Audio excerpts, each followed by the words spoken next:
This is the first conversation on this series. It'll be on the topic of the Four Noble Truths, or Four Truths. It's a classical topic in Buddhism, and it's said to be the first thing the Buddha said right after he came out of his enlightenment, when he addressed a couple of his former students. The Four Noble Truths are called noble. The word in Sanskrit is Aryan, which means just true truths, real truths.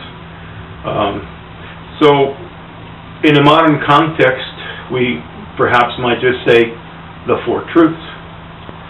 These Four Truths are, first of all, the truth of suffering, the truth of the dissatisfactory nature of our existence. The second truth is the truth of the cause of this suffering.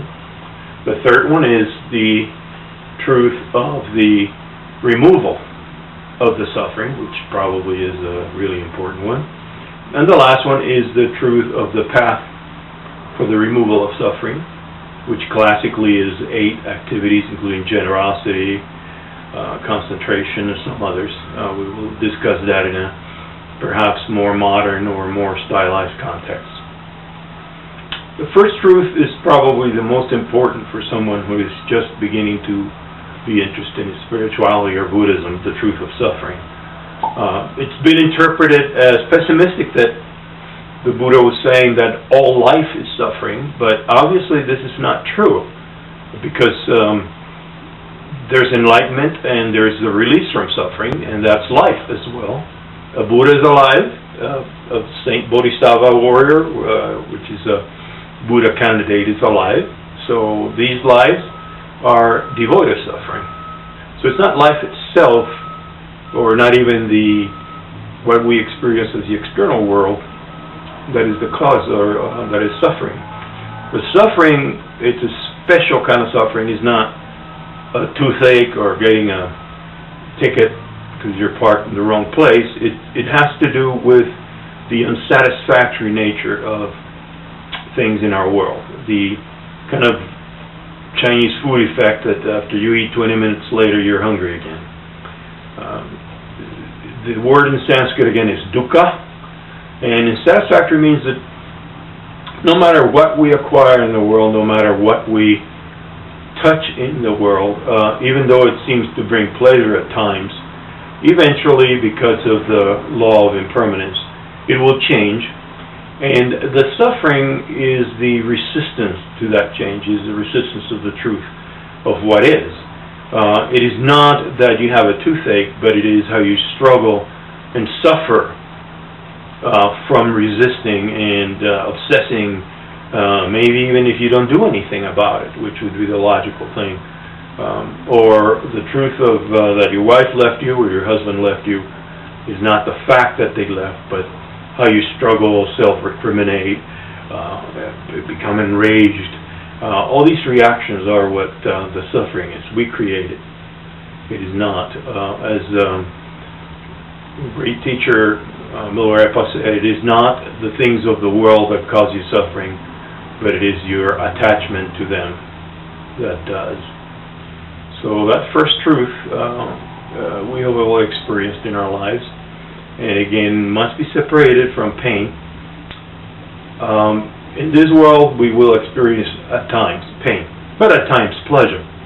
So pain and pleasure don't confuse with happiness or suffering, and that's of course a big mistake that many of us make, is to think that pleasure is happiness. That pleasure is short-lived. It leaves again a hangover of memories, or when it's not available, then suffering because it's not available, and when it's available we fear we'd lose it.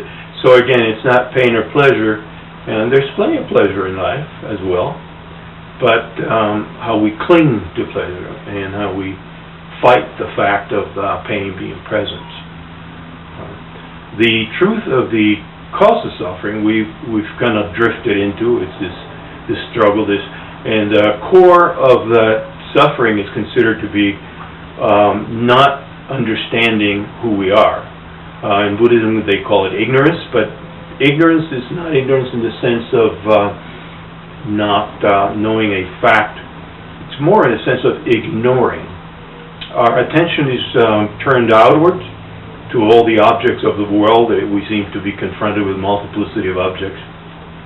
And we identify with some what we think is our self is really a collection of concepts and ideas and memories.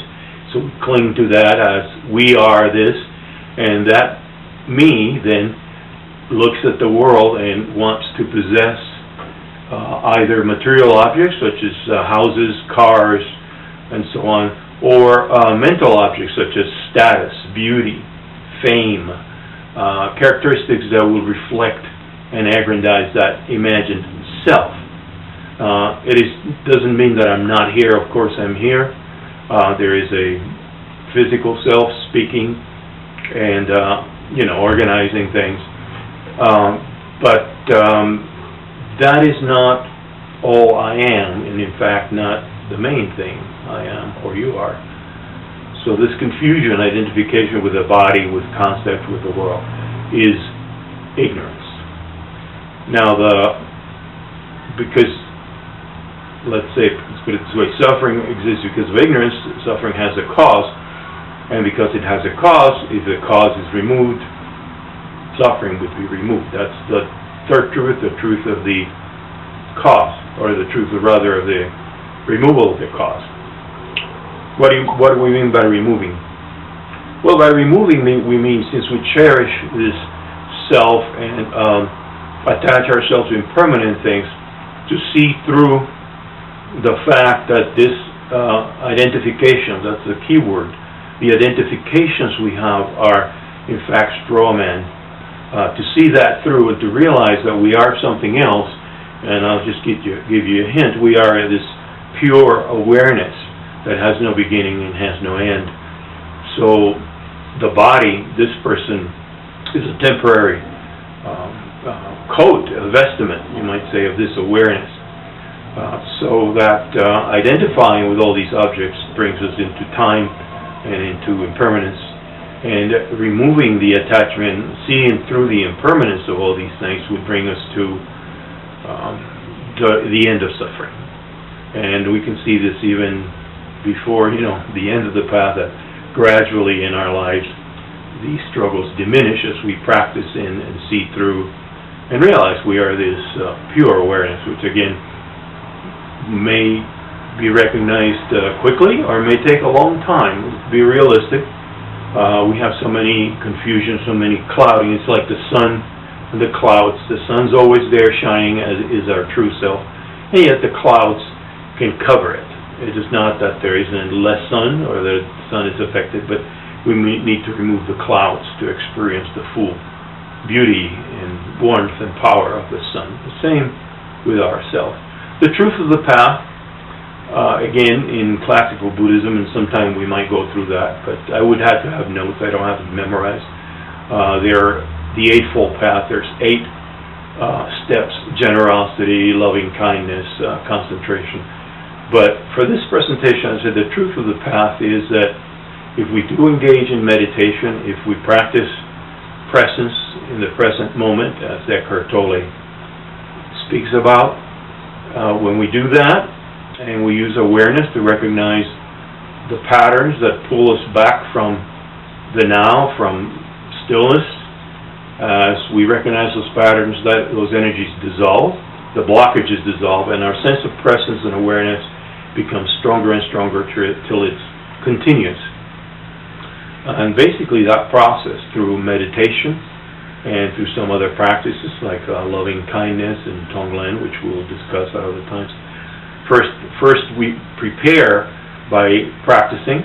We prepare our personality. It's like plowing a field. And then at some point there's a shift where we leave all these relative practices, you might say, although we continue to practice with, we leave the relative practice, which was the only way we can start, and go into what is called the absolute, which is a completely spontaneous practice of presence, which is the ultimate step. It's the highest step. That's called in Buddhism Dzogchen or Mahamudra, and from there that's the direct path to liberation and Buddhahood.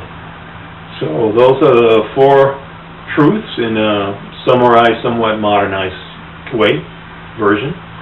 So I wish you well. I hope you continue. I hope you subscribe to this series, and you'll find that you'll be getting more and more of these conversations.